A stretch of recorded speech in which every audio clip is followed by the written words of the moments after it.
BRS ప్రభుత్వము 1,00,000 కోట్లతోటి Kaleshwaram project కట్టిందన్నది వాస్తవము. 2023 21 October తేదీన కాళేశ్వరం ప్రాజెక్టు సంబంధించి మేడిగడ్డ బ్యారేజ్ దగ్గర 7వ బ్యారేజ్ కుంగిపోయినన్నది కూడా వాస్తవము. ఎవరు కూడా వెళ్లి ఆ స్థలాన్ని పరిశీలిస్తే చాలా స్పష్టంగా కుంగిపోయినట్టు అర్థమైతది.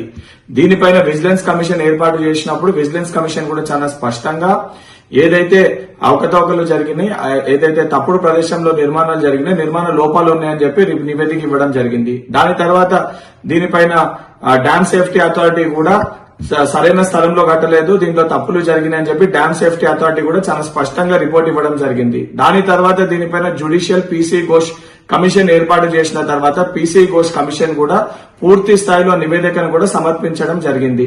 సమర్పించిన తర్వాత దీన్ని పూర్తి స్థాయిలో ఈ 3 నివేదికలని అసెంబ్లీలో పెట్టి దీనిపైన చర్చ కూడా జరపడం జరిగింది.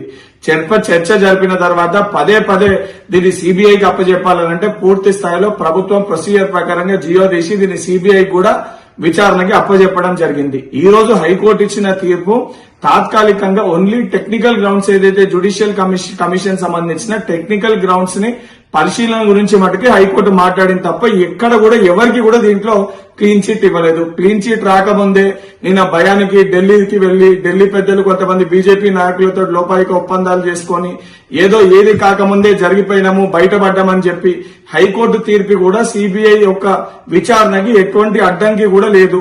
ఏమీ జరగకముందే హరీష్ రావు బీఆర్ఎస్ పార్టీ నాయకులు భుజాలు గుద్దుకుంటుండ్రో తప్పనిసరిగా మీరేదైతే సత్యం ధర్మం గురించి మాట్లాడుతున్నారో తప్పనిసరిగా కాళేశ్వరం అవకతవకలలో సత్యం ధర్మం గెలుస్తుంది.